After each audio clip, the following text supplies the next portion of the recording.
उपाय। अब यहाँ पर शनि क्या है? सांप। सांप को चंद्रमा की कारक चीज दूध पिलाना मददगार होगा।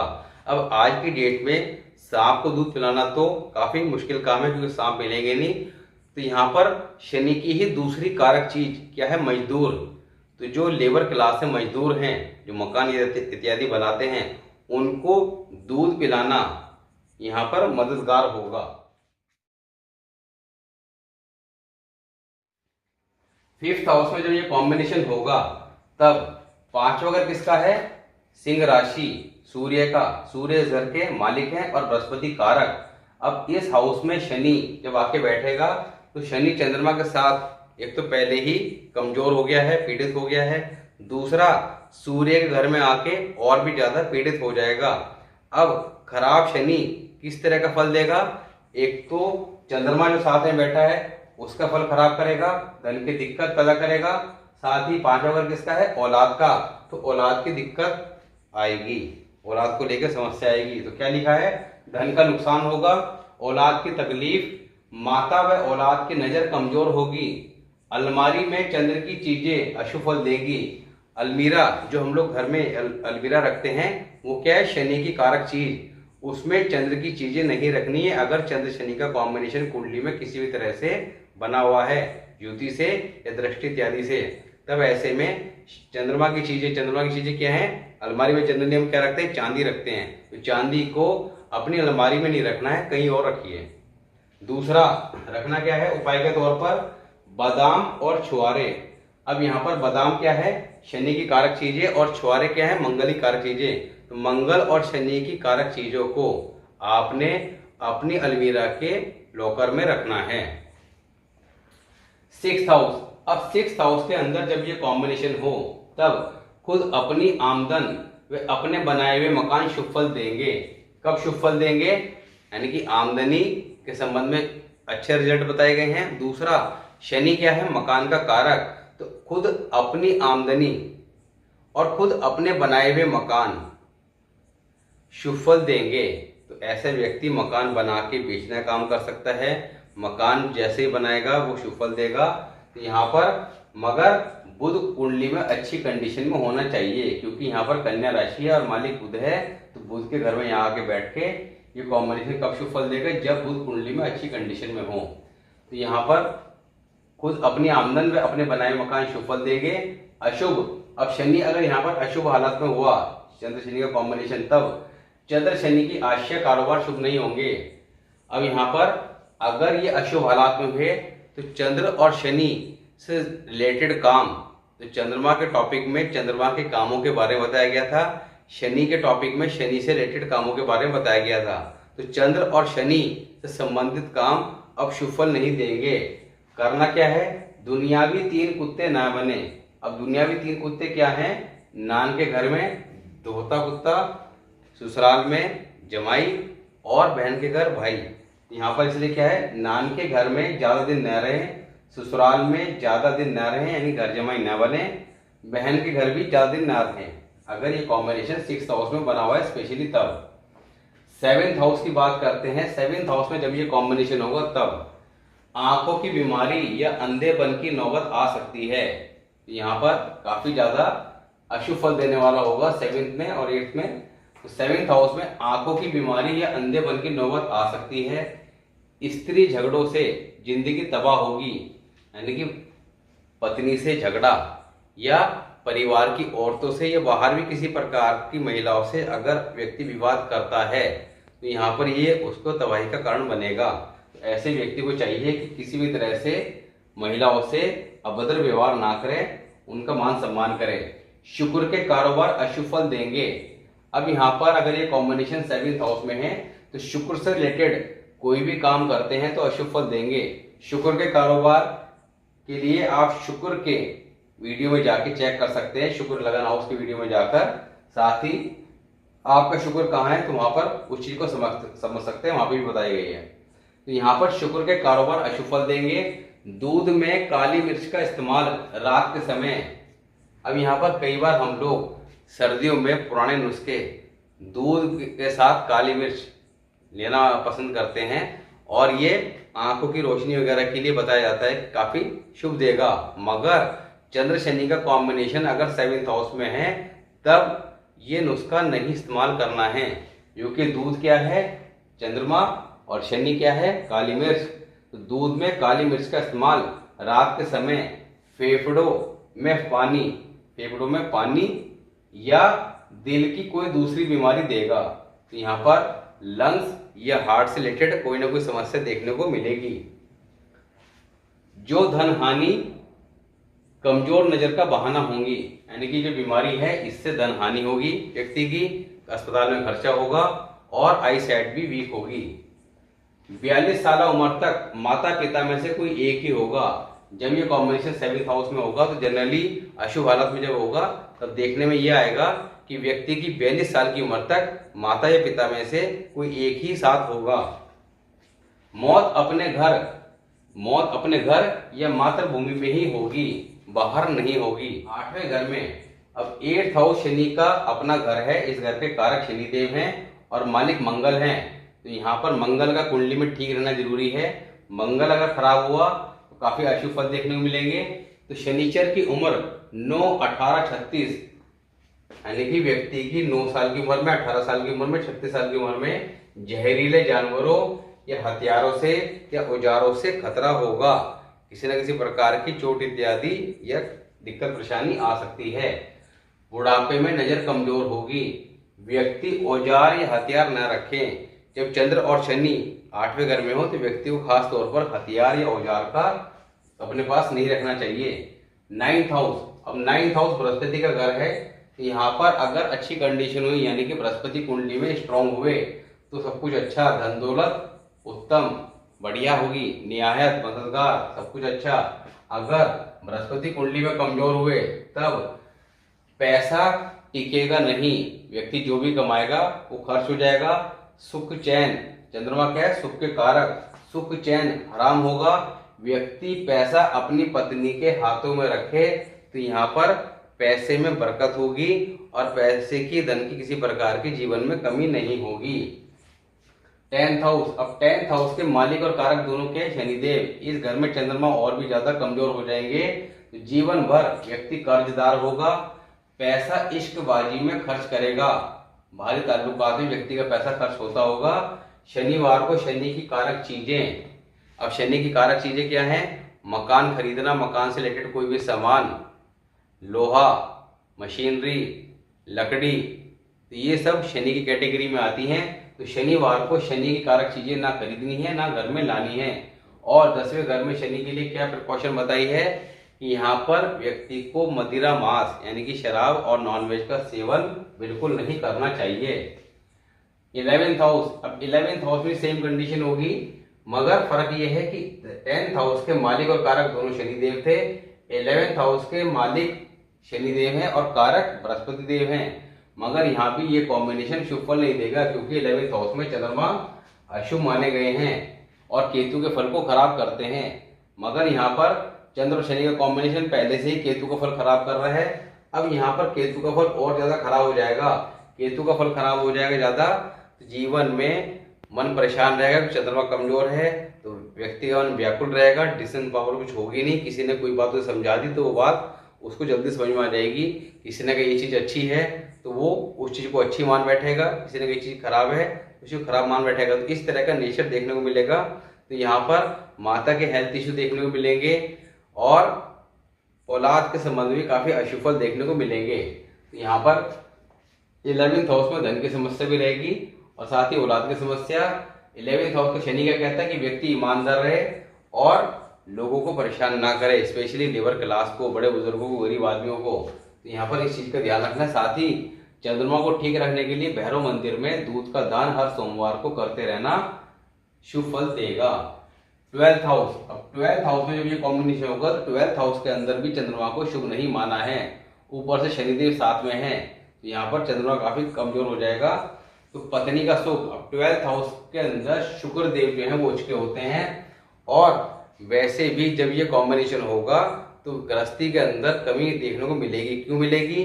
क्योंकि केतु का फल नीच का होगा और जब शुक्र का टॉपिक कराया था तब आपको बताया था कि शुक्र कुंडली में कहीं भी हो, चाहे उच्च की स्थिति में हो, चाहे अपनी राशि में हो, या मालवीय योग बना रहा हो, या किसी भी तरह का योग बना रहा हो, उसके फल आपको नहीं देखने को मिलेंगे। क्योंकि कुंडली में शुक्र के मसनूई प्लैनेट राहु केतु को भी चेक करना होगा। वो अगर अच्छी कंडीशन में होंगे तभी शुक्र का फल भी आपको शुभ देखने को मिलेगा। अब यहाँ पर चंद्र शनि के कॉम्बिनेशन में क्या है, केतु का फल खराब हो रहा है, तो यानी कि शुक्र का फल भी कमजोर हो रहा है, खराब हो रहा है। तो यहाँ पर 12th हाउस के अंदर शुक्रदेव उच्च के होते हैं, ये हमारी रात की नींद का घर है। तो यहाँ पर जब ये कॉम्बिनेशन होगा तो पत्नी का सुख कम होगा, पैसे से बेपरवाह, क्योंकि ये खर्च स्थान है, तो खर्च स्थान खराब हो रहा है तो व्यक्ति खर्चीला होगा। व्यक्ति पैसा पत्नी के हाथ में रखे तो बरकत होगी, शुभ फल देखने को मिलेंगे। साथ ही पत्नी का मान सम्मान करे, पत्नी को जितना खुश रखेगा उतना ज्यादा धन की प्राप्ति के योग बनेंगे। अब बात करते हैं रेमेडी की।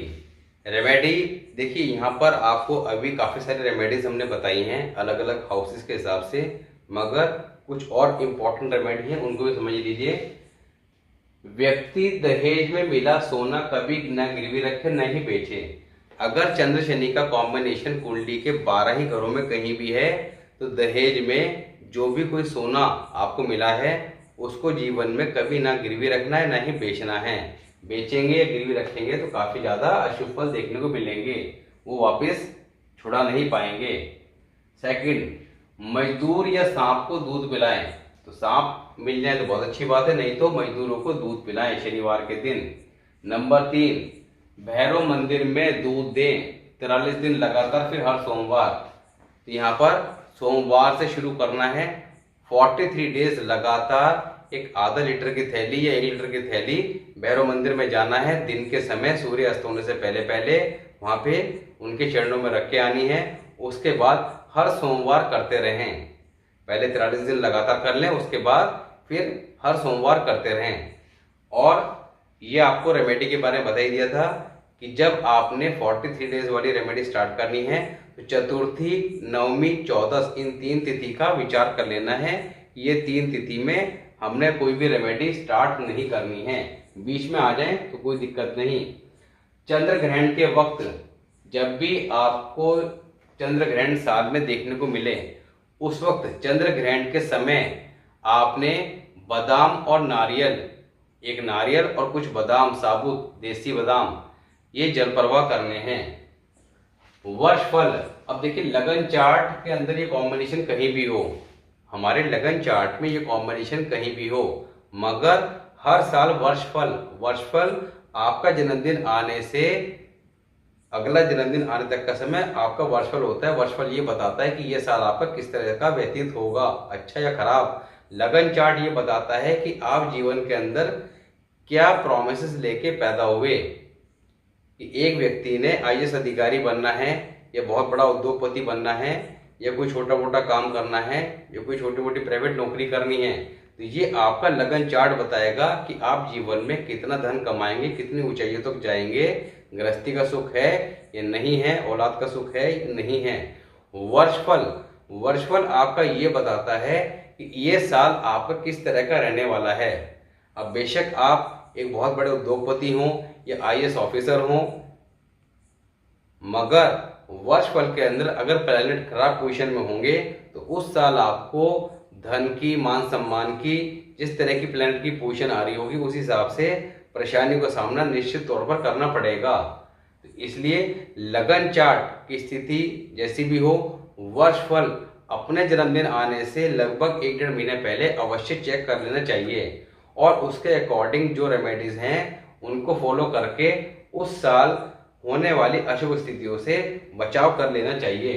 तो इसलिए जब ये कॉम्बिनेशन कुंडली में कहीं भी हो, मगर वर्षफल के अंदर जब ये 6th हाउस में आएगा, उस साल विशेष तौर पर ध्यान रखना है कि आपने लेदर से संबंधित, चमड़ा से संबंधित किसी प्रकार की कोई भी चीज ना खरीदनी है, जैसे लेदर का बैग, शूज, चमड़े की बेल्ट, पर्स वगैरह। तो इस तरह से कोई भी चीज ना खरीदनी है, ना ही किसी से गिफ्ट लेनी है।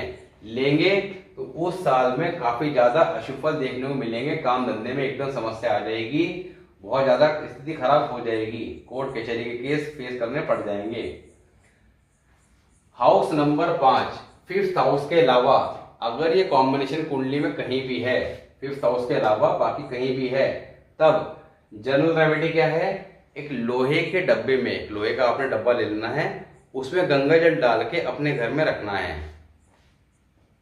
5th हाउस के लिए रेमेडी अभी आपको बता दी गई थी कि मंगल और शनि की कारक चीजें यानी कि बादाम और छुआरे अपनी तिजोरी के में रखने हैं।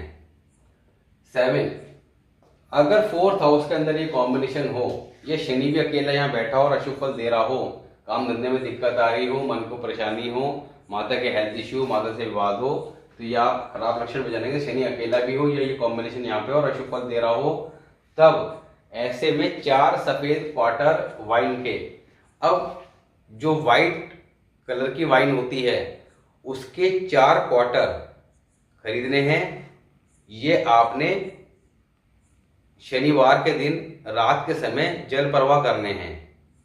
जब तारे निकल रहे हों तो वो शनि का वक्त होता है, उस वक्त जल प्रवाह कर रहे हैं, मगर खरीदने एक दिन पहले हैं।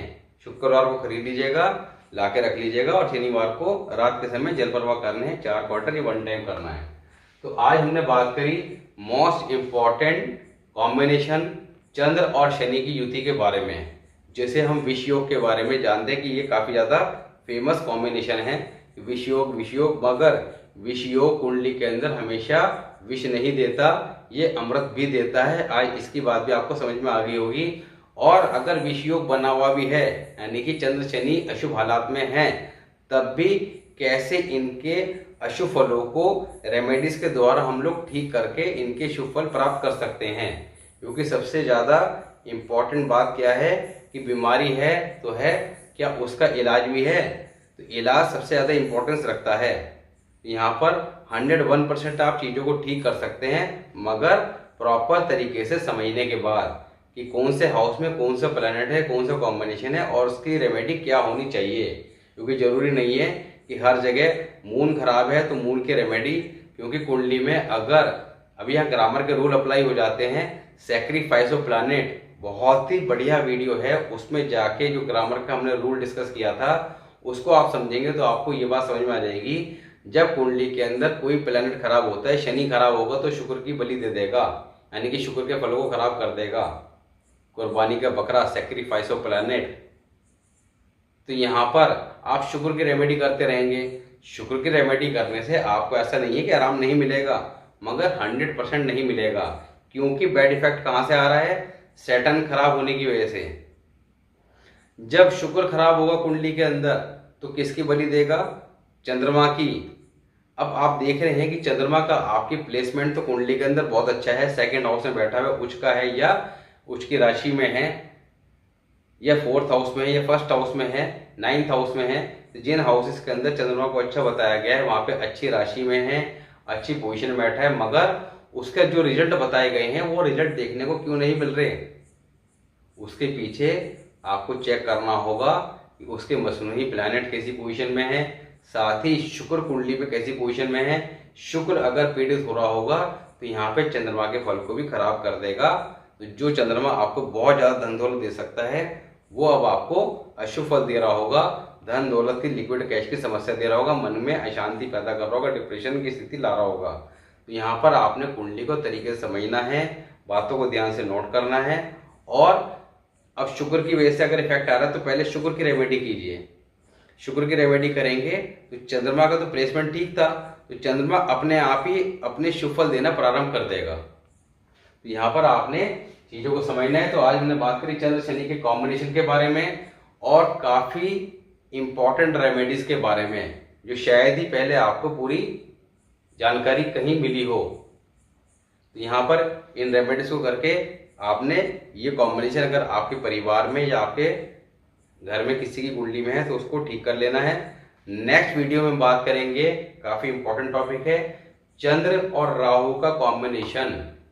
अब चंद्रमा बड़ा कोमल ग्रह है, मन का कारक है, माता का कारक है, दिल का कारक है, दिल की शांति का कारक है, खुशी का कारक है, लिक्विड कैश का कारक है।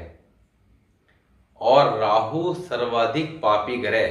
9 के 9 प्लैनेट में सबसे ज्यादा खराब प्लैनेट क्या है? राहु। राहु क्या है? हाथी।